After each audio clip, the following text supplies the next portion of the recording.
Thanks for coming of this first session. The first is a lot of humor and pragmatic inferences. And now I introduce the presentation of Marianti Georgalidou. Georgalidou? Unpronounceable, right? Georgalidou in Greek. Georgalidou. Marianti Georgalidou. Yeah, that's right. Entitled Negotiating Unpoliteness via Humor in the Greek Parliament. You have the floor. Thank you. Thank you.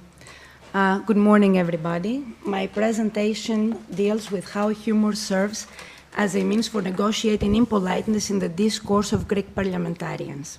The language material examined consists of the minutes of plenary sessions of the Hellenic Parliament between the years 2012 to 2019. The purpose of the study is to examine how humor serves as a means for negotiating impoliteness in the discourse of Greek parliamentarians. Humor has, among others, been approached as a positive politeness strategy in the sense that it mitigates the straightforward targeting of persons, situations, or ideas, and serves as a means of indirect criticism, Hoy 2016. However, humor and irony, in parliamentary discourse in particular, are used to launch attacks against adversaries. Ilya 2001, Newly Jarvi and Titula 2011, Tsakona 2011, myself and others, and can be constructed as bald on record impoliteness by recipients. Thus, I will mainly focus on the impact of humor on the impoliteness end of the politeness, politic speech, impoliteness continuum, according to Watts 1992, and the verbal negotiation of damaging political identities for political opponents in Greek crisis politics. Now, before we get to see some excerpts of political discourse, parliamentary discourse, a brief discussion over impoliteness, face work, and humor in the context of rival political encounters is in order. In Brown and Levinson's framework, 1987, politeness is defined as a set of linguistic strategies designed to reduce threats to face and maintain communication. By way of contrast, impoliteness should have to do with face-threatening speech acts and the breakdown of communication. However, recent approaches to impoliteness highlight the essentialist aspect of the above-mentioned definition, which perceives meaning as embedded in linguistic devices rather than as constructed and negotiated by interlocutors in discourse, Hoy 2015, Arundel 2010, Culpeper 2005, Eileen 2001, and various papers of Watts 2010, among others. Within both ethnomethodological and social constructionist approaches to discourse, impoliteness is seen as an interactional construct accomplished by participants to discourse via concrete interactional action and reaction. Within this perspective, impoliteness comes about when the speaker communicates face attack intentionally and or the hearer ostensibly perceives, therefore constructs, behavior as intentionally face attacking according to Culpeper 2005. In Hoy's 2013 terms, impoliteness is interactionally construed when offense is registered by recipients. However, attacks to face need not fall into a binary relationship of either polite or impolite action. Politic speech, i.e. socioculturally determined behavior designed to maintain a state of equilibrium during ongoing processes of verbal interaction according to Watts 1992, seems to be applicable to speech events within parliamentary procedures, Christie 2005. In the context of parliamentary debates, aggressive interactive choices form part of the ongoing communication and are not necessarily registered as offensive. As Culpeper 2011 convincingly points out, there are some contexts where communicative behaviors which might be viewed as impolite are unrestricted and licensed, Parliament's being a case in point, Harris 2001. Now, constructions marked as dispreferred, on the other hand, define the limits of rival discourse as a politic choice. Counterattacks, rejective contributions, intense protests, and the breakdown of the procedure, retrievable in the local context of conversation, can be considered markers of dispreferred aggressive communicative choices. But what role can humor and irony play as a means for negotiating politic speech and impoliteness in the Parliament? According to Tsakona and Jovanek, humor is never innocent and devoid of emotional impact and social consequences. In and out grouping procedures triggered by humorous contributions render the affiliative aspect of humor negotiable within interaction. Thus, humor and irony cannot be clearly distinguished, especially when used in political combat. They both construct the target and may be perceived as moving along the pole of aggression, therefore constituting relevant inappropriateness in Attardo 2000 terms his definition of irony. Amusement may be a possible outcome of both. However, once registered as threatening, they cease to be amusing, at least from the point of view of the target. In this analysis, humor and irony will be seen as facets of the same pragmatic devices, which result in outcomes similarly negotiated by differently orientated interlocutors. Thus, aggressive face work is deployed by speakers in order to gain face for themselves, Goffman 1955, and political humor is deployed in order to bypass institutional requirements for decorum, Tsakona 2011, Newly Jarvie and Titula 2011. As institutional restrictions render outright aggressive behavior totally unwelcome, the Parliament is the ideal domain for the examination of how politic uses of humor or humorous strategic impoliteness are negotiated in interaction. Based on the above, we will discuss our data and some preliminary conclusions. The analysis is qualitative, informed by interactional approaches to discourse. Now, longer excerpts of the examples I'm going to use are in your handout, and shorter on the PowerPoint, the ones I'm going to talk about mostly. In the first example, a conservative member of the parliament, member of Nea Demokratia, today's ruling party, humorously attacks Konstantopoulou, a female MP of Syriza, insinuating mental aberration. It is plainly obvious that she needs it and we should somehow help her.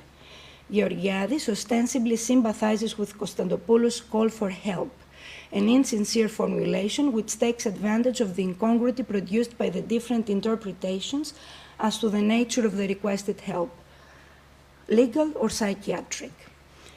In the case of Rahil Makri, in the same contribution, the phrase "on the railings" indirectly refers to the Greek idiomatic phrase "the railing of the hooker," used in informal contexts when things get out of hand.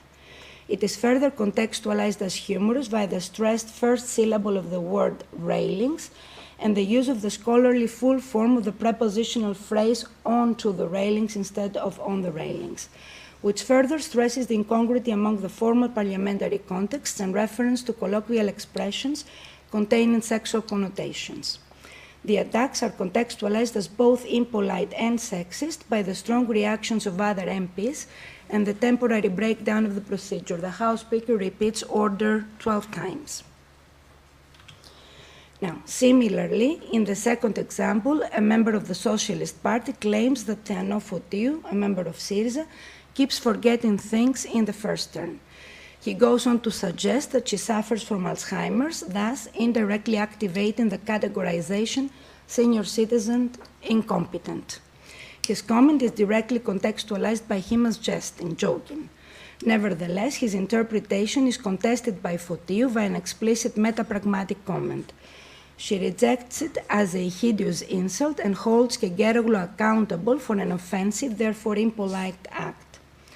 The House Speaker, however, calls both MPs to order, indirectly dismissing Fotiou's account as unfounded.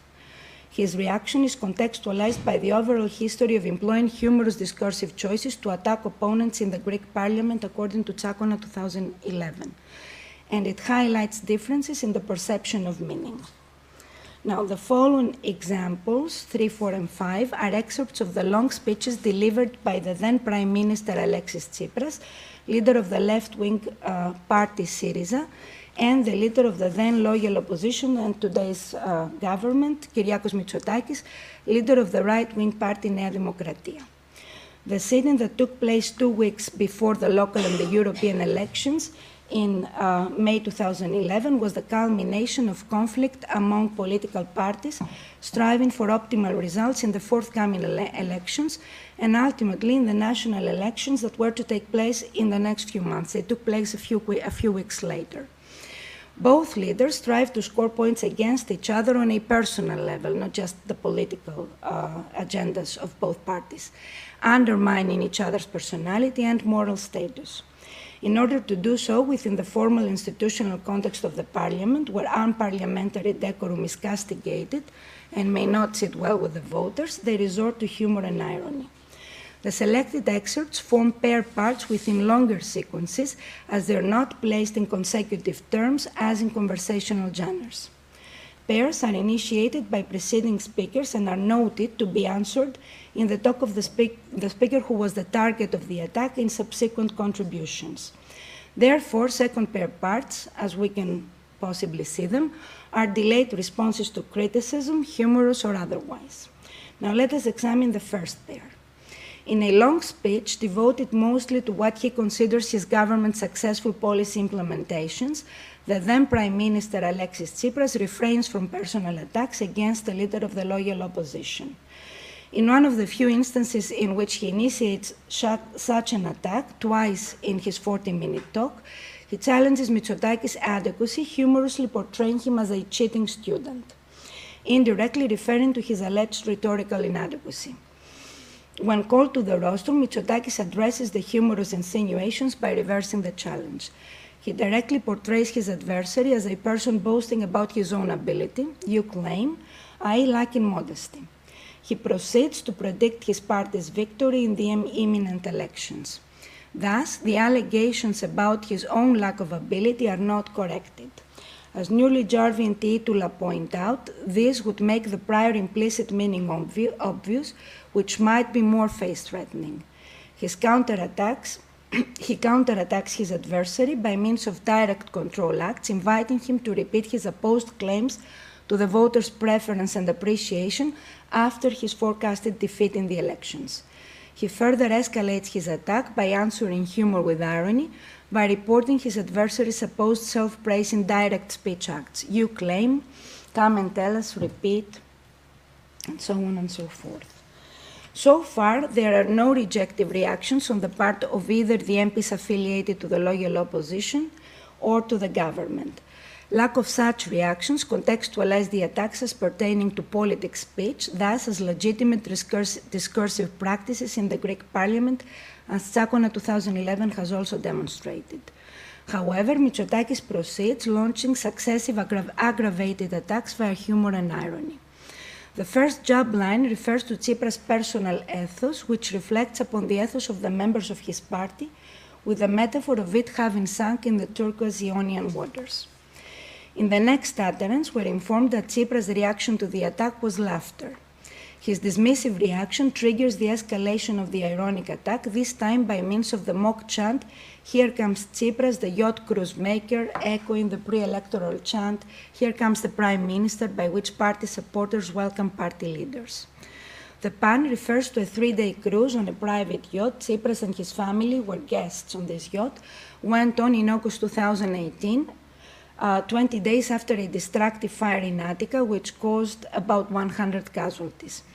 The pun portrays Tsipras as cynical and indifferent to people suffering.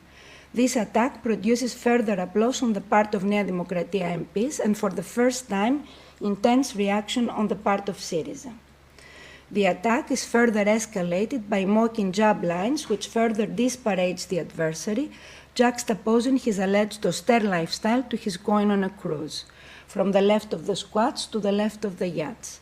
And this is your austere lifestyle on the decks of the plutocracy. And feigning compassion expressed by addressed terms of mocking conviviality, "My dear Mr. Tsipras," and rhetorical questions as to how Tsipras is ever again going to attack the elites. Bander is concluded by another mock explanation of Tsipras' supposed coalition with the so-called plutocracy, that is, he's hanging out with them in order to defeat them from within. The pun is attributed to Trotsky, a famous Russian revolutionary of 1917, to whom Tsipras is juxtaposed to be constructed as a caricature figure within the socialist movement. unless there is one more explanation. You hang out with the elite so that, as Trotsky seems to have said, you can defeat them from within. Mitsotakis' attacks are cheered by his party members and vehemently rejected by Syriza MPs, thus contextualized as witty by the former and as particularly offensive by the latter. Tsipras initiates his response to the leader of the loyal opposition with the ironic exaggeration. You have caused chills during your 60-minute speech, reintroducing the theme of Mitsotakis' deficient rhetorical skills. You see, there is analogy in the attacks, symmetry in the attacks they launch against each other. He proceeds by dismissing his adversary's allegations as debasement. I have never expected this calm down, and by escalating his own attack by a pun based on a metaphor. But the end of descent is the bottom, and the assertive speech act, and this is exactly where you are today, which presupposes Mitsotakis' moral calm down. He then shifts back to the serious mode. Tsipras directly denies insinuations of his alignment with the economic elites of the country, a choice that functions as a negative evaluation of Mitsotakis' interrogative allegations, and thus as defense according to Newly Jarvi and Titula 2011. He thus contextualizes banter on the part of his adversary as a serious offensive act, one that cannot be indirectly rejected. Constructed impoliteness is answered by means of the serious mode to cause offense, and bald on record impoliteness registered in the use of the unparliamentary for the Greek parliament second person singular. I didn't enter politics as a rich man, I haven't become rich, and I do not belong to a political family that have never had any other profession except for politics and became filthy rich, Mr. Mitsotakis. You, singular, do not have what it takes. Mr. Mitsotakis, note the repetition in addressing him by his name, to talk about the elites and the ordinary people like myself. Several lines further on, Tsipras shifts back to the humorous mode to ridicule his opponent's use of intercepted photographs of himself and his family in order to disparage him. He mockingly offers to present his holiday photographs to Mitsotakis himself so as not to have to spend money on people spying for him. Mr. Mitsotakis, you shouldn't have wasted your money. If you had asked me, I would have given you my photos myself. He concludes his counterattack by emphatically dismissing his opponent's line of attack as shameful, further constructing impoliteness and lack of ethos on his adversary's part this time. And it is a shame of you, repeated twice. Now, the final example, the final part of Tsipras and Mitsotakis' verbal combat is a more dialogical part of the event. It is concluded by Mitsotakis condescendingly answering Tsipras' critical reference to his own family's wealth, and Tsipras' final serious punchline in which he dismisses his opponent, portraying him as unaccountable for his actions. More specifically, Mitsotakis ironically insinuates that Tsipras' father did little business with the junta, indirectly evoking fake news publicized by various media affiliated to his party. He thus threatens the face of his rival as a collective construction, reflecting his familial ethos. He escalates his attack by condescendingly comparing his growing up in a family engaged in politics for several generations with Tsipras' folk origin to mockingly insinuate greed for power on Tsipras' part. His final blow repeats accusations of incompatibility between participation in politics and the management of power and his alleged left-wing ideology. He mocks sympathy for Tsipras' predicament. Thus, I got to know politics from within and I have demystified the opulence of power. You have discovered it with some delay. I understand why it fascinates you, but unfortunately, it does not match your left-wing profile. In his responsive contribution, Tsipras strikes back by a serious punchline that concludes the event. He recites poetry, he is not to blame, he wasn't for more, that's who he was, to strike a blow at Mitsotakis' own personality, A, by denying him accountability for his actions, and B, by dismissing his presence via reference to him in the third person singular, by which he ceases to address him personally. He thus contextualizes offense. Now, some preliminary conclusions.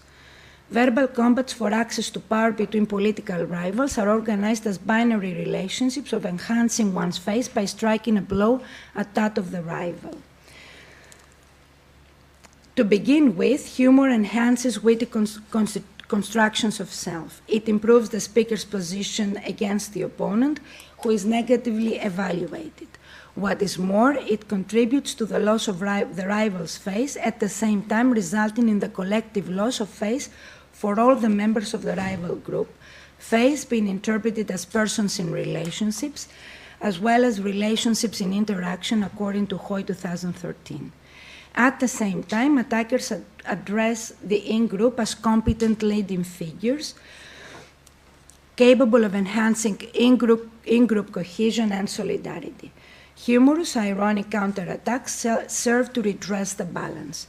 Humor also helps bypass institutional demands for decorum, as it constructs covert, offensive, aggressive discourse. The example discussed make clear how humor and irony are chained in coherent exchanges, also Sitsakona 2011. Analysis of long stretches of talk revealed that face work via humor and irony is nevertheless a sequential phenomenon, as utterances do not occur as single occasions, but form pairs that may not be adjacent, but are nevertheless pragmatically connected in trigger-response chains. Thus, humorous attacks are reciprocated with more humor and irony, or counterattacks by the serious mode, which target the original humorist. In this context, politic uses of humorous language constitute unmarked linguistic choices. However, parliamentary humor during the Greek crisis and the coming to power of a left-wing party considered the outsider of Greek politics has been used as an impoliteness strategy which serves to cause offense. Offensive counterattacks, cases of intense protests, and temporary breakdowns of the procedures contextualize impoliteness, i.e. the use of linguistic devices that exceed the limits of politic speech in context of expected political rivalry. Still, this is work in progress. Thank you very much for your attention, and I welcome your objections, questions, and remarks. Thank you so much. Any question? Is it clear? Maybe if you don't know things about Greek politics, not everything sounds familiar.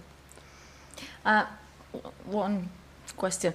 I was wondering about the consequences of the audience, because each political party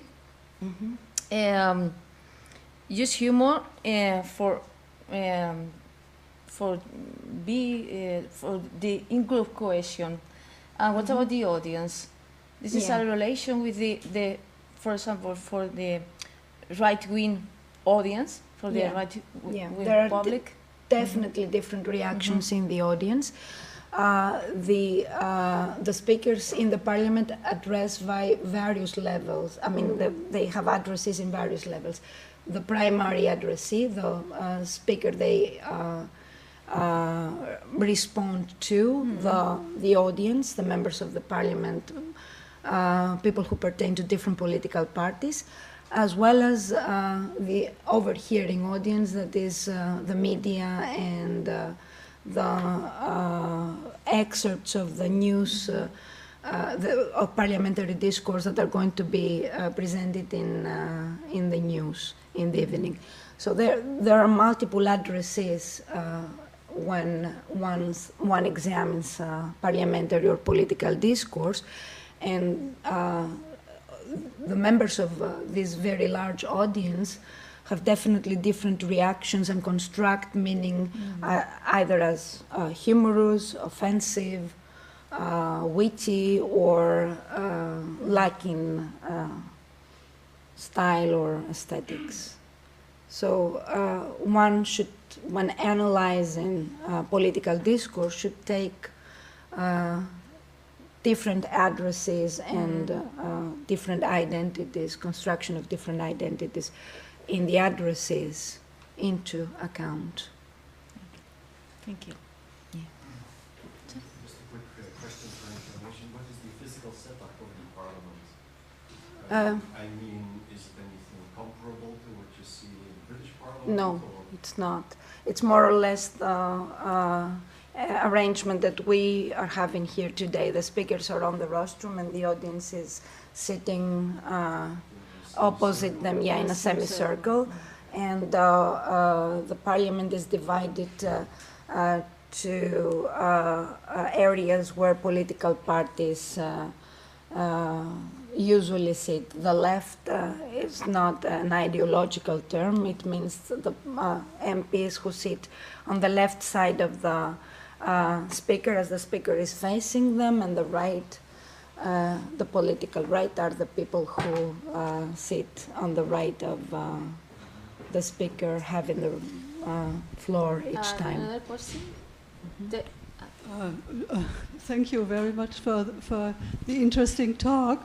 Do you think that over the last years the humor factor increased in parliamentary debates? I ask that because we know that the entertainment factor became much more important for politics. And all the examples you showed, they are often impolite, but they are always entertaining in a sense. Yeah, according to which point of view we're adopting. If the audience does not feel offended by the humorist.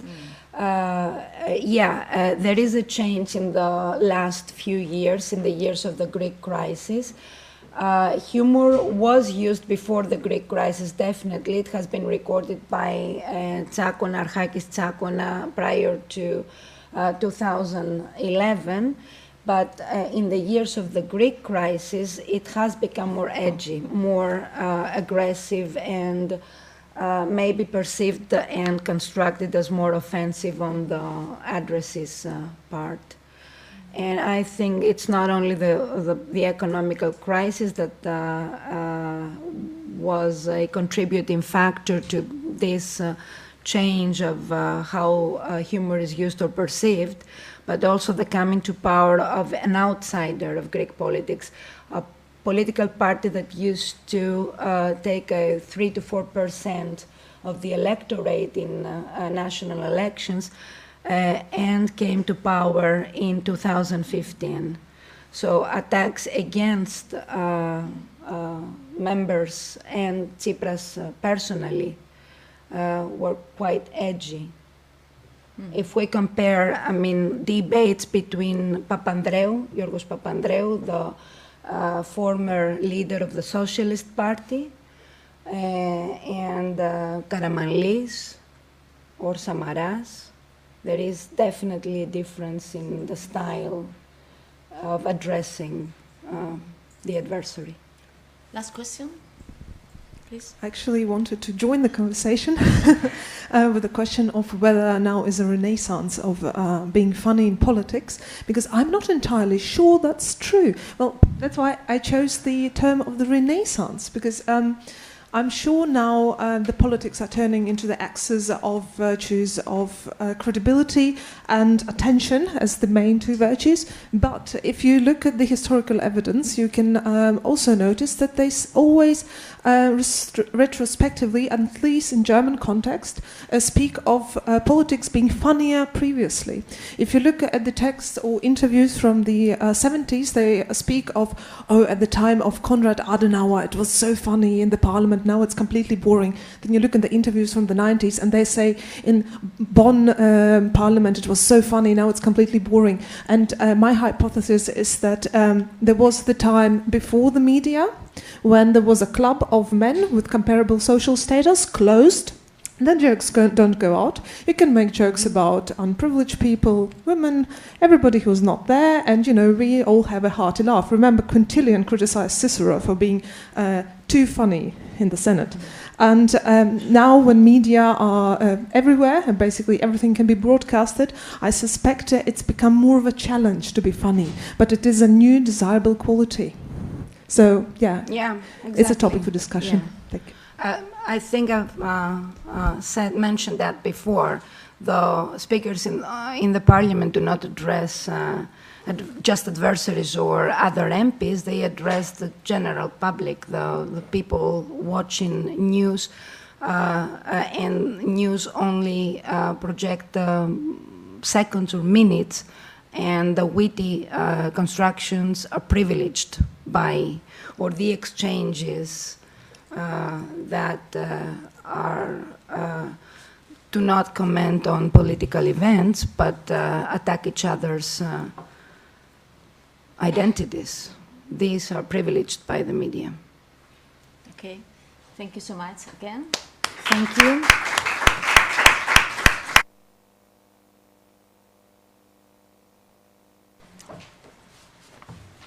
So let's start with the second presentation today. This is the presentation of Jeff Verschuren, entitled "The Fine Line Between Humor and Offense." Thank you very much. Thank you. Now, I am not the best person to be giving a talk at a humor conference. So first of all, I want to say I just hover around the margins of the field. I try to follow a little bit of what is happening in the field, but I certainly know much less about humor than the vast majority of the people who are sitting here. Now, well, actually, I gave a talk about humor once before, that is at a conference like this, but just to give you an idea of how marginal my contribution is, the title of that talk was "The Pragmatics of Humor in a Serious Story." So, and the emphasis was on the seriousness, I think. And much in the same way, I am afraid that today the emphasis is going to be on offense rather than on humor here. Now, that having been said, let me just give a few elements of background that that are important for the way in which I approach the topic that I will be talking about today. And then I will be saying something about a project that is in a very elementary stage of development, and I will end with a few suggestions, or one suggestion which takes the form of a question to which I don't have an answer, but you probably do. Now, okay, recently I had good reason to reread a text by Charles Fillmore on humor. Now, Charles Fillmore is another linguist who is not really very central in the field of humor studies. And actually, I think there is only one paper of his that is about humor. And the reason why I had the reason to read it recently was because together with a couple of colleagues, one of them is Pedro Gras, who is a Spanish linguist working at the University of Antwerp, that we're putting together a couple of volumes of less well-known papers by Charles Fillmore. And one of them is about humor in academic discourse. Now, I'm just reading a little extract here of one of the first paragraphs of that paper. I'll just read it and just follow. So I was struck by the fact, well, okay, one more thing to say first. This is about the study that he's referring to is a study of a doctoral defense. So, and that doctoral defense was studied by a number of linguists and social scientists from a variety of perspectives, and he was the linguist there, and he was focusing on humor in this doctoral defense. Now, I was struck by the fact that the episodes during which the participating members laughed were seldom the ones which evoked laughter from the viewing audience.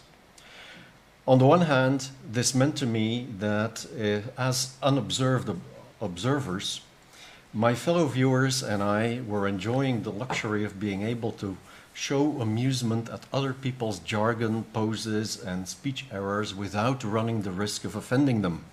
A pleasure which was enhanced a little by our sense of gratitude that it was other people's speech and behavior that were under scrutiny and not our own. But on the other hand, the realization that as an outsider I did not know when to laugh at what the members laughed at brought home to me very clearly how snugly the spontaneous humor of natural conversation is embedded in the lives and experiences of the people among whom it is exchanged. Now, okay, this is just a very small paragraph, but it captures a lot of what I think can be talked about in terms of different layers of awareness and reflexivity that are involved that are necessarily involved in any speech event that can be characterized as humorous. Now, what is funny for one person is not necessarily funny for another person. And this is an idea, of course, that simply further underscores my basic take on meaning in a theory of pragmatics, of linguistic pragmatics.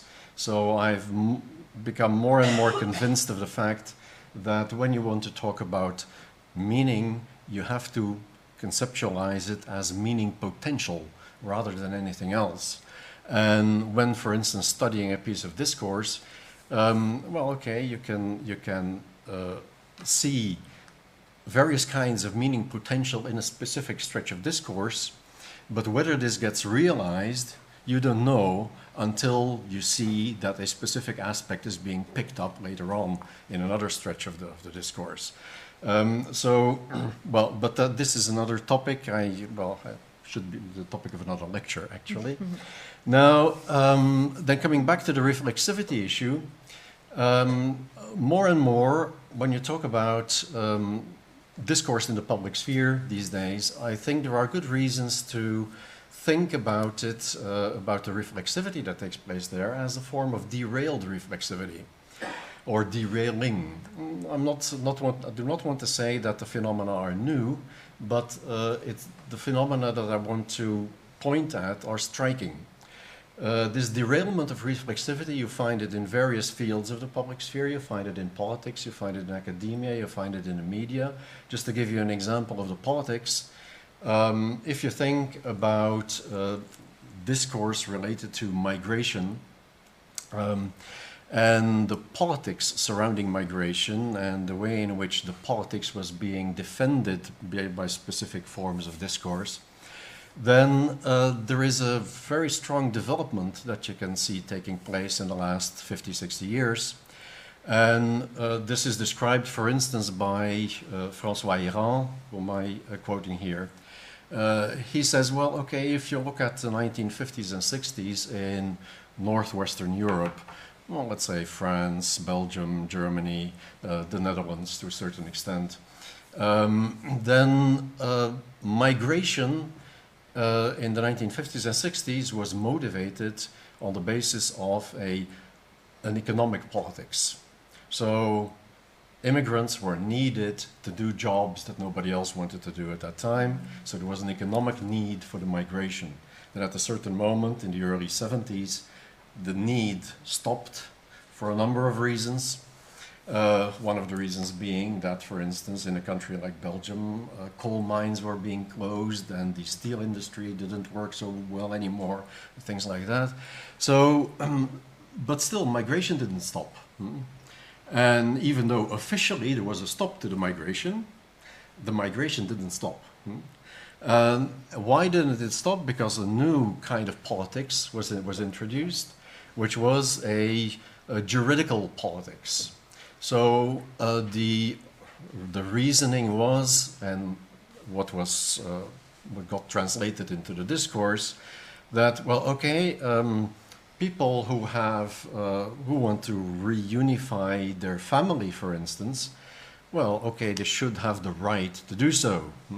So reunification, also if somebody is living in a country like Belgium, for instance, happens to fall in love with somebody in the so-called home country, well, okay, at least the person he or she is falling in love with should be able to join him or her in Belgium and so on. Okay, so different kind of logic. Now, what Héran points out is that more recently, so starting in the 1990s and having become stronger and stronger actually, is a kind of what he calls une politique de l'opinion. So a politics that is no longer based on economic arguments, no longer based on juridical arguments, but which is based mostly on public opinion. Public opinion, which, well, at least in the way in which politicians view public opinion, and that is where my notion of derailed reflexivity comes in. So politicians today, very often, and you see this in all kinds of areas of policy making, very often they are no longer dealing directly with the issues that they are dealing with, but they are dealing with them in terms of the very quick, immediate reactions that are expected to be coming from the public, in their view. Okay, so and similar kinds of processes you see in other areas, like in academia. Okay, our publishing behavior in academia has changed a lot in the last 20 years or so. Why is that? That is not because we feel the need to change our publishing behavior, but it is because we know that there are funding agencies who want us to behave in a specific way. And this has really affected the way in which academia works. And in the media, you find similar kinds of phenomena where okay, normally you would expect the media to be interested in giving news. Well, I see lots of things happening that have nothing to do with that at all. Like, for instance, okay, if a disaster happens somewhere, then in spite of the fact that actually, well, I'm thinking again about the Belgian public broadcasting system. So if, well, they don't have correspondence basically anywhere, but if a disaster happens somewhere, they immediately send a reporter there with a camera crew, and then what you get on television is an image of the reporter who tells you things that you already knew. Nothing new. But why is this happening? Because it is assumed that the audience expects to see things on the spot. And okay, that's again a topic for another talk. but it does come in crucially in what I want to say later on about humor and offense.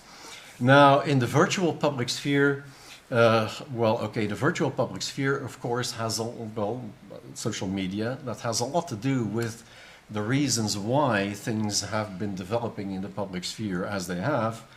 And in the virtual public sphere, you have some additional complexities, of course, in terms of the layers of awareness and reflexivity, which have to do a lot with the fact that the boundaries are unclear. You don't know exactly who is the recipient of a specific message. It has a lot to do with the uncontrolled speed as well. So if you put a post on Facebook and a minute later you're worried that this might be misunderstood by somebody and you want to change it, well, it may have been spread already beyond your control, right?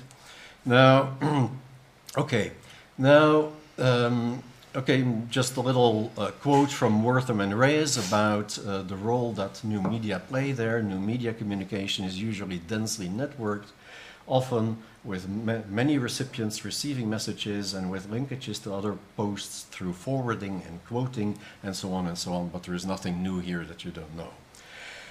But the need for reflexivity as a result of what is happening with new media gets stronger, and one could say that reflexivity derails more easily because of the fuzziness that's involved and the speed that is involved.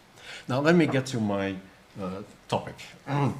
So the topic that I want to address is related to an incipient project that we are conceiving at this moment about the micropolitics of offense. And actually the initiators of the project are two other people, so I want to give them full credit there. So Michael Hall and Valeria Sinkevičiūtė at the University of Queensland. Now, okay, what the project starts out with is a number of observations, and I'm just pointing out one of them. So what we observe in a virtual public sphere is well, what many of you have been observing and have been talking about as well is a harshening of discourse. For instance, what you get quite easily these days are open attacks on ethnic and cultural minorities. And in that context, what you get is what we call a politicized struggle over the right not to be offended, and on the other hand, the right to offend. It is a politicized struggle that takes place in a number of areas in the public sphere today, and this involves a struggle over the meaning of offense in terms of questions such as, when does humor become offensive? Which is something which is coming up in many talks that are being given here these few days. And where does freedom of speech come in? So what are the boundaries there between how far can you go with humor before it becomes really offensive? And even if it becomes offensive and if it can be characterized as humor, there is this extra layer that protects you or that you can handle in protecting yourself in terms of your freedom of speech. You are free to say things, you are free to offend people. On the other hand, people also have a right not to be offended too much, and there is a very fine line between those things. Now, and then the question that comes up is, so why is this a lively debate in relation to some topics, like for instance, Islam-related topics? So remember the Danish Mohammed cartoons, for instance, but much less so in relation to some other topics, like for instance, homosexuality. And what I want to look at very quickly here is two social media events that are felt to be offensive to homosexuals. In the first one of those, humor does not seem to come in at all. But in the second one, there is an attempt to be funny that backfires completely. Now, the first example is this one. So it's an Instagram post by Israel Folau, whom you may not know, but he is unless you come from Australia or New Zealand, he is an Australian rugby star, and he profiles himself as very Christian, very religious. And the left-hand side here is the post that everything started out with, which he put on Instagram in a period when he was recovering from an injury. And he was displaying his faith, right, with a quote from the Bible and with two graphic presentations: your plan, which could be straight to a goal; God's plan, which goes with all kinds of bumps in the road, which make it difficult for you. And then you have this quote from James, consider it all joy when you encounter various trials, because the testing of your faith produces endurance, so that you may be lacking in nothing. Now, this was posted, and then of course a whole bunch of reactions to the post. Now, one of the reactions was a question, the top one circled in red there, a question that was asked, namely, what was God's plan for gay people? That's somebody who is obviously trying to trigger a controversy of some sort. Huh? And, Folau falls into the trap. He answers that question a little later. Second piece circled in red there. He says, well, answers to the question, what is God's plan for gay people? He answers, hell, unless they repent of their sins and turn to God. Now, this is the kind of thing which he obviously means pretty seriously. Is the kind of thing that you could take as an object of ridicule. You could laugh at this in much the same way as in which you can laugh about things that Donald Trump says. So a laughter that is triggered by a form of unbelief or indignation or whatever. But that is not what's happening with this at all. What you get is a big controversy, but in which the only issues that are brought up are issues related to, on the attack side, people feel offended. They say, well, such offensive things cannot be said. And there is a plea for, addressed to the Australian rugby authorities to forbid him to play and things like that. And on the other hand, there is a defense of Folau, which is entirely based on the right for him to say what he believes, right? And some people go even further. They say, well, okay, he has the right to speak the truth, right? Now, there is a second example by way of comparison that I want to go to, which comes from a high-profile Belgian politician, Theo Franken, who is to be situated in a very conservative Flemish nationalist party, and his own leanings are towards an extreme right. So he, at a certain moment in a Dutch newspaper, the Telegraaf, he reads an article about sexy lingerie for men. And there are pictures in that accompanying that newspaper article as well. And so what does he do? He posts this on Facebook and adds some comment to that. And the comments that he gives, in translation, look as follows. Men who wear makeup, who depilate their eyebrows, who wear lingerie, who carry a handbag, who become pregnant. Is the world going mad, or is this just my problem? And then, long live normal men who do not need all this nonsense to feel good.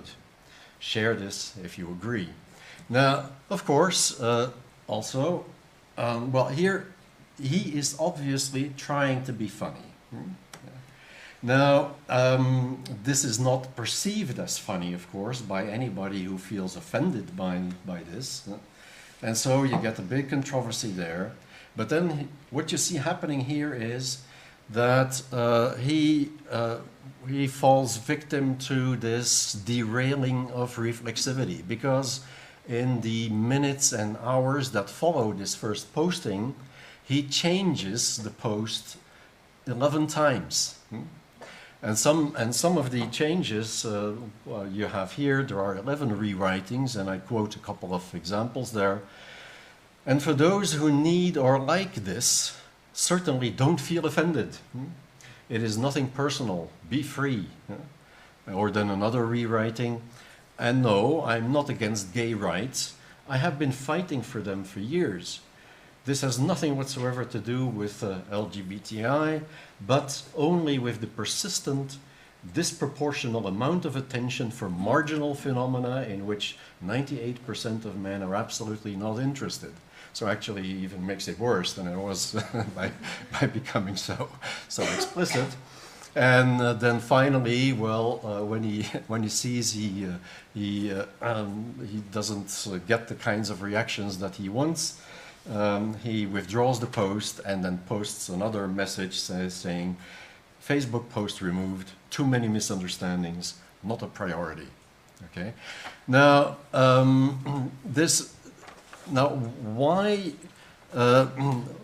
why was this so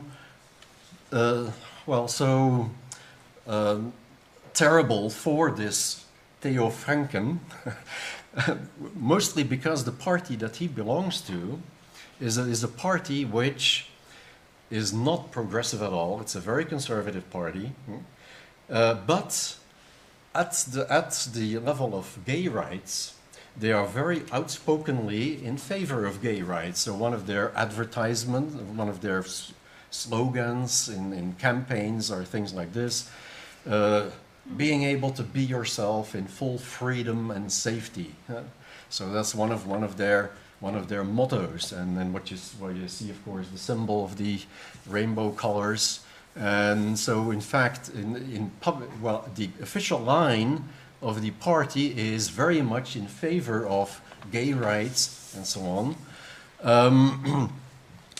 But the reason why it's very much in favor of gay rights has a lot to do with other aspects of the culture war that this party is involved in.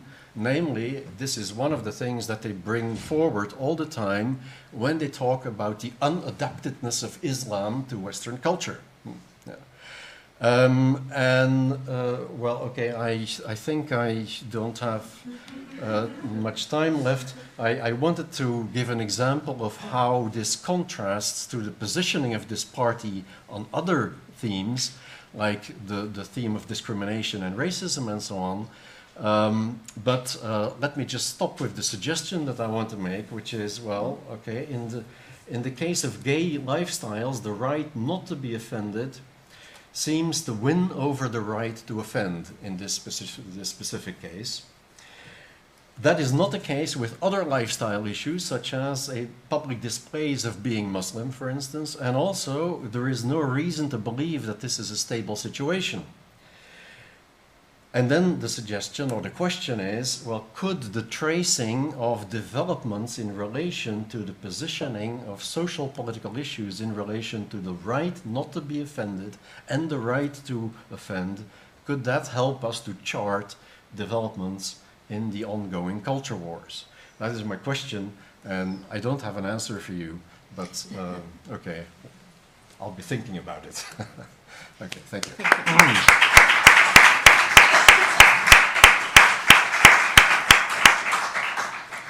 Thank you so much. We have 2-3 minutes for questions.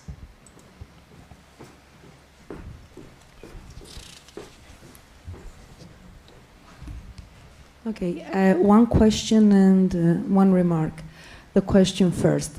Okay, you talked about the right not to be offended, but I think that people who actually do not express offense, they are constructed as cool and witty and having a sense of humor and so on and so forth.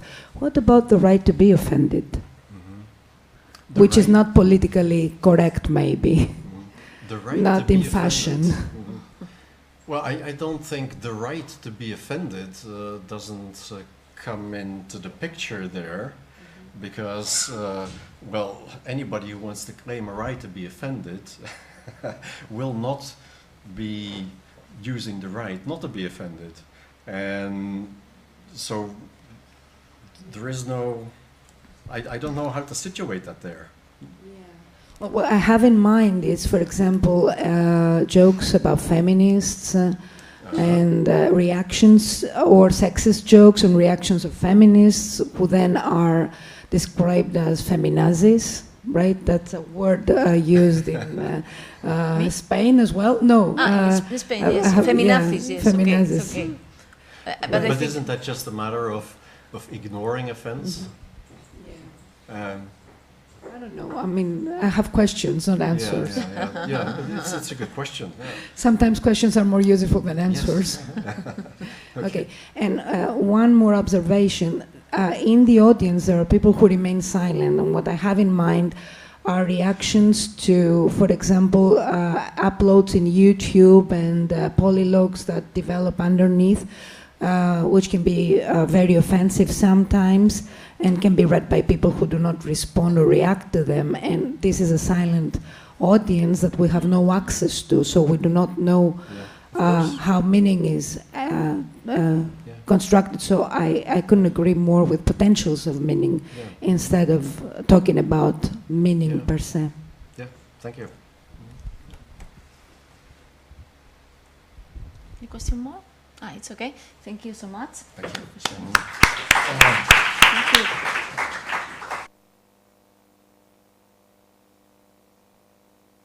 So, move on to the third presentation of this first slot. I introduce Viktoria Romashenko. Her presentation is on the role of humor in conversation control.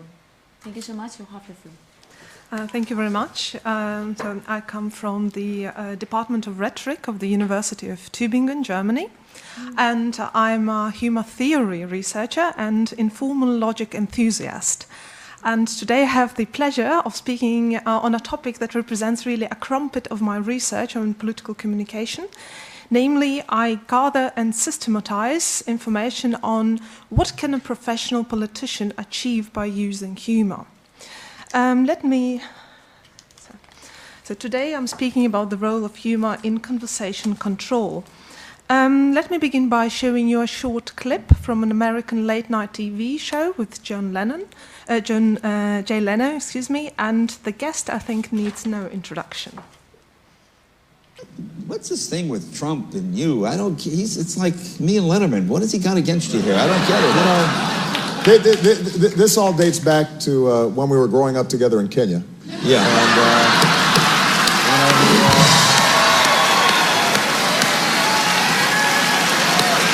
I gotta give you that one. We had, constant run-ins on the soccer field. And, he wasn't very good and resented it. Yeah. So what we've seen is that Obama didn't really answer the question that Lennon posed him, yet it somehow was perfectly okay. It was a polite answer, everybody laughed, and it was an uncomfortable question.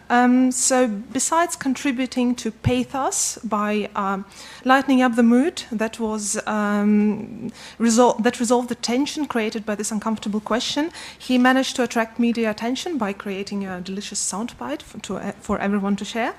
And he strengthened his ethos by showing that he can deal with the critique, and he can be also a witty man. But by giving this joke answer, which was perfectly polite and acceptable, he avoided this uncomfortable topic.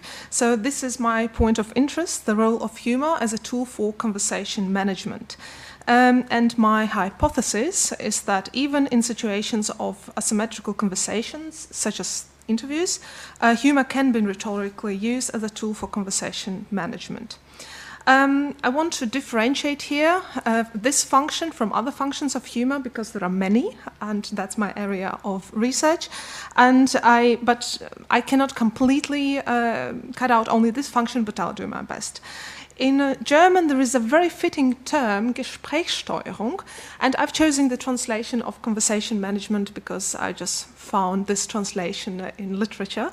But what German word has in it is the Steuerung, which means steering. I think that when you speak of conversation management, there is this illusion of control, because management implies having control, and I'm not sure what kind of level of control we're dealing with here. And Steuerung is the steering. I like this maritime touch, because you do have a vector, you do have a sense of where you're going to, but you're not sure what kind of a control you have, whether it is a trusty captain's wheel or you are just blowing in a paper boat going downstream. And we should not forget that this navigation exists between the egoistical interest of politicians of showing themselves off and the politeness criteria occurring on the other side.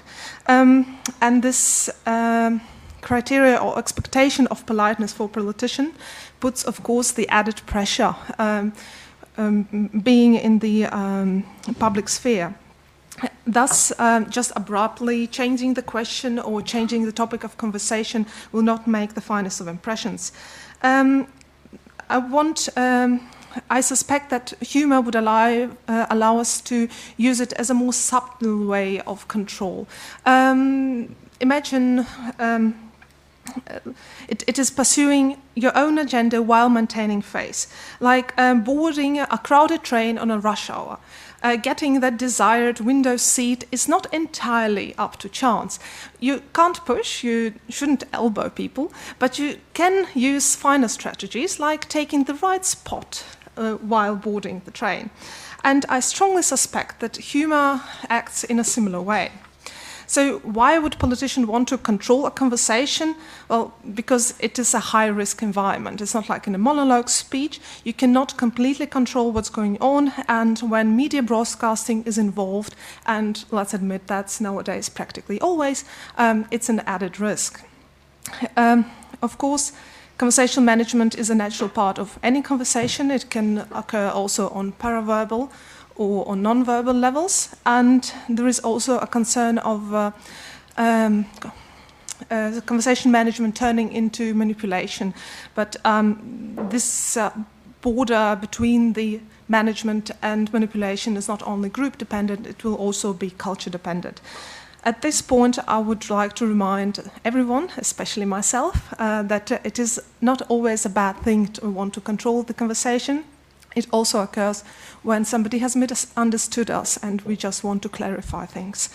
For a comprehensive analysis, I chose the taxonomy of a German linguist, Robert Mrozinski, And according to him, the conversation management can be divided into 3 basic levels. We have the level of floor management, which it is a management of the right to speak, so gaining the floor, starting to speak or taking the turn, keeping the floor, not giving up speaking even if somebody is showing a willingness to speak, and yielding the floor, giving the turn to somebody else. Then we have the level of topic management. It basically means what it says, what are we talking about, and action constitution. What we said leads to some kind of action, like telling a joke puts an added pressure of somebody to react on that joke, so we are constituting the action of the other person. There are also alternative approaches to this system, like one of the interested ones I found in the US, speaking about conversation management on the axis of asymmetry from really controlling environments like interrogations. I highly recommend FBI manuals for that. They are very entertaining. And then to interview, dialogue, conversation, and then monologue on the other side. But for today, I just want to focus on one of these, the topic management. The ability to control topics is absolutely essential for a politician because, as you know, every politician, every political party has favorable topics that puts them or shows them off in a good light, and there are decidedly less favorable topics. You cannot just change a topic, and in a situation of heated political debates, it is somehow sometimes really hard to remain polite. So there is a reaction to previous utterances, like avoiding making an impression of not being able to follow conversation. One of the popular strategies includes the assessment of an utterance relevance by calling particularly important something particularly important or irrelevant or misplacement markers, such as by the way. And there is also a possibility of just changing the conversation topic when it comes to a halt, when there is just an uncomfortable pause. But let's admit, in politics, there is basically never such a situation that nobody has something to say. And I see that there are 2 rhetorical situations that can be addressed in this way. One is being confronted with an unfavorable question or an unfavorable topic, and the other one is proactive, using the potential for exposure. So I propose that we divide those into 2 groups, one the defensive strategies and the second one the proactive strategies.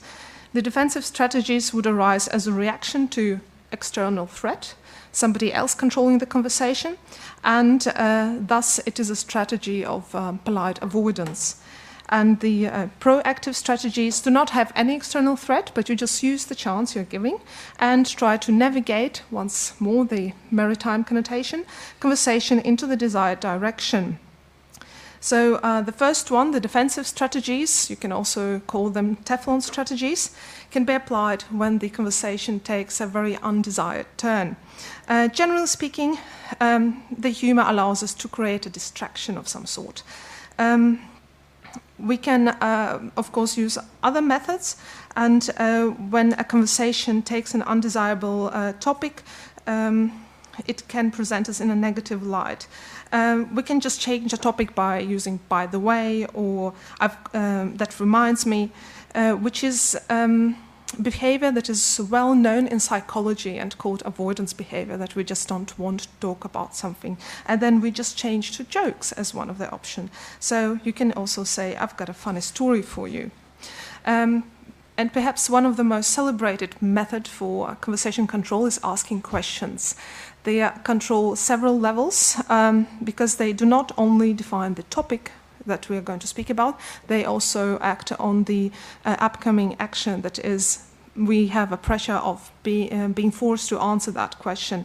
So the coercive strength is enormous. A Swedish linguist and a communication scientist, Per Lynell, brings evidence from the courts of justice, where normally only the judges or consuls are allowed to ask questions, and even in those situations, when defendants or interviewees ask questions, they will be most probably answered by the judges, although in this setting it is normally not allowed, because that shows us this coercive power of asking questions. At the same time, of course, the questions are viewed not only as manifestation of dominance, we also see them as an expression of interest, for example, that we are just listening to somebody and we are interested in what they're talking about. As a consequence, for me as a rhetorician, questions are one of the most difficult situations to avoid. That is, there is a strong social conventions surrounding questions when they're posed, and this creates communication loophole that can be used, for example, by using loaded questions, that is, questions that already contain statements. There are very limited possibilities of coming out of this situation elegantly. There are various ways, of course, to react. You can simply give an answer you'll regret later. You can just say no. You might tell us why you're not willing to answer that question. You can just say how this answer makes you feel, readdress this question to somebody else present, or joke it off, which I see as a very elegant answer. You remember the example with Obama and Jay Leno, and there is another example from a documentary from 2013, The Irresistible Rise, and we'll see the sister of Boris Johnson, Rachel Johnson, describing her experiences on being asked whether her brother has bigger ambitions. When people ask me if he wants to be Prime Minister, I always say, no, he's much more ambitious than that. You know, David, as he would put it, David Cameron, who read PPE as Prime Minister, he wants to do better than that. So what does he want to be? Well, you'll have to ask him, Michael. Look, this is just full marks to Rachel for causing maximum chaos. She's joking. Well, you did want to be world king before. She's joking around. So you've seen Rachel Johnson also doesn't really answer the question. She jokes it off, yet, makes a good impression. So the second group is proactive strategies. And those are the strategies that are the counterpart for the defensive strategies. So we have no external attempt to control the conversation, but we want to grab the chance to show ourselves off. And it means we want to introduce new topics, for example, and we want to, at the same time, we need to maintain the impression that we are rational, that we're able to follow the course of the conversation, not just come up with some topic. Of course, there are situations that you can break the flow of the conversation with without any connection to previous utterances, but that must be a really good story. Like in everyday conversations, there are situations where we just disrupt the natural flow of the conversation because we have something particularly newsworthy or just a piece of particularly juicy gossip. You don't wait for a conversation to develop its natural course in the topics of engagement or death or pregnancies. You just go into the conversation, you interrupt everything, and you just say, wait, what I found out. So if you have a particularly funny story, it could also be polite or socially acceptable to interrupt the flow of the conversation by saying, oh, I have a really funny story for you. And but the perfect ideal situation would be if you can connect that story to the previous utterances. So you can, for example, pick up on a term or two that have already popped up in the conversation and just bring a joke that subtly steers the conversation in your area of expertise. The benefits of introducing new topics for politicians are, of course, manifold. The one immediate benefit is addressing favorable topics like the keywords and, of course, the possibility of using this topic for medial staging. That means outlining the private lives of the politicians for the mass audiences. Even a conversation on, say, fiscal politics could be a wonderful platform to casually mention that one is the father of 4 wonderful children, for example, if you can disguise it in a joke. And it is unlikely, however, that there will be a really funny story told about political counterpart or one's own spin doctor, so you just avoid those topics, although you might have a funny story with them. I bring you an example now from really a renowned speaker who is really famous for his sense of humor, and Ronald Reagan. And he was running his second-term elections in 1984, and at that point he was already 73. So his advanced age was of big concern for many, and his answer to this question in most of the situation was just wit. So let's hear one of the examples. One of my favorite quotations about age comes from Thomas Jefferson. He said that we should never judge a president by his age, only by his work. And ever since he told me that, I've stopped worrying. So you've seen he told a joke, and I suspect that it's no accident that he chose Thomas Jefferson. There are so many other people with a more murky past that he could have chosen, yet he chose one of the founding fathers. You see this tradition of legitimation of power through succession in politics, and also name dropping. On a more indirect level, just using proactive joking in conversation could just influence the mood of the participants, just lightening up the mood, or unwinding the situation, or reminding of a common belief. American linguist who's present at this conference, but but not in this room, Neil Norrick, he mentions also a test function of joking. And he says that it can test the ability to understand the joke by filling the implication and thus reaffirming the common ground. And he refers actually to Goffman in there, saying that jokes can gather relevant social data. So it means that testing for familiar, close-bound groups, it's not really interesting because everybody knows their beliefs, but what is interesting is, of course, ability to test opinions, like opinion polling through joking, with the audience that you don't really know. So, because there is this certain Janus head character of a joke, of, you know, just kidding, and at the same time seeing what the reaction is. There is this limited accountability, and it allows us just to test the opinions and not being really responsible for what you just said. At the very beginning of my humor research on this particular project, 2011 it was, I've saved this particular entertaining nugget from the ever entertaining then Mayor of London, Boris Johnson, he's speaking at the party conference. I welcome the former French Prime Minister, Monsieur Alain Juppé, to my office in City Hall, and he cruised in with his sizable retinue of very distinguished fellows with their Légion d'honneur, Florette, and all the rest of it, and we shook hands and had a very tête-à-tête. And he told me that he was now the mayor of Bordeaux. I think he may be mayor of Bordeaux when he was Prime Minister. It's the kind of thing they do in France. Very good idea, in my view. What he said was, joke, joke, joke, joke. And he said, joke. So as you've seen, he successfully made this test of opinion polling within the audience. This was 2011, I remind you. And you can also recognize as a door-in-the-face policy. So it's just such a big idea, it can only be a joke. So as any leaflet in medicine warning about possible side effects, in conclusion, I also feel the need to mention some side effects of using humor for control of communication flow.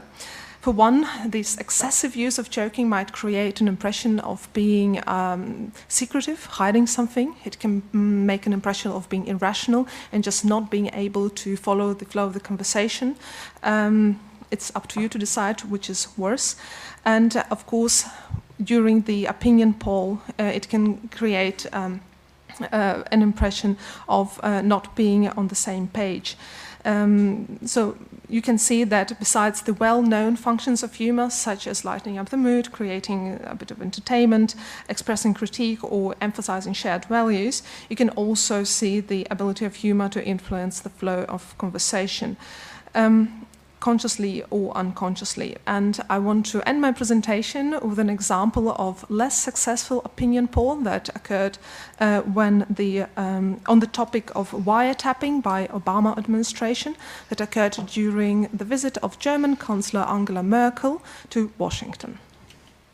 Are there from time to time tweets that you regret in hindsight? Very seldom. Very seldom, Very and seldom. you would have, so you never would have Very wished seldom. not to have. Probably wouldn't be something. here right now, but so very seldom. We have a tremendous group of people that listen, and I can get around the media when the media doesn't tell the truth, so I like that.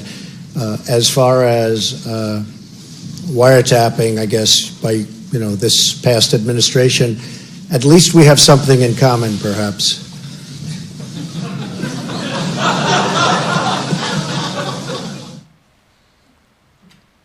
Thank you. Thank you.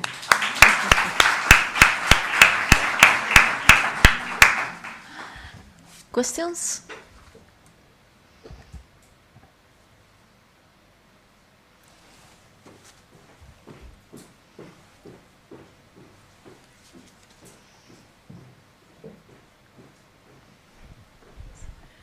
Thank you for that. That was really interesting. I was, just before you got to the end, I was starting to think about cultural differences and how all of this plays out. And then, of course, the final example that you showed actually illustrated that. And I wonder, just wonder where you stand on cultural differences, because all the examples before that were Anglo. And, does this conversation, humour as conversation management, does that work equally well in all cultures in the same way? Yeah, thank you. My choice of videos was basically controlled by them being in English so that everybody in the audience can understand.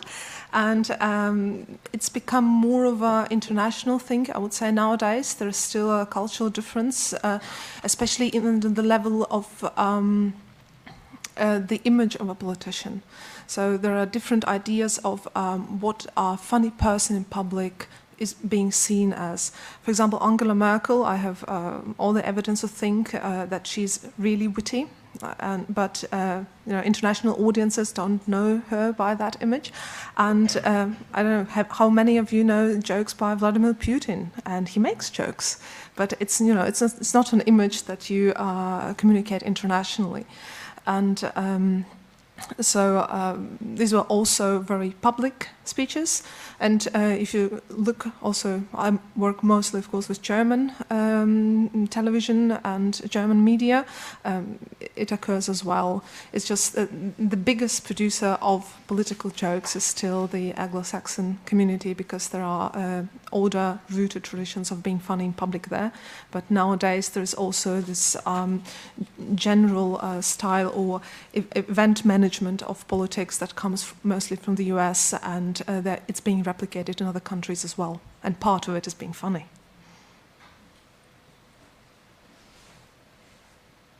Any question more? No, it's okay. Thank you so much again. Thank you for this fruitful session. We have now a coffee break.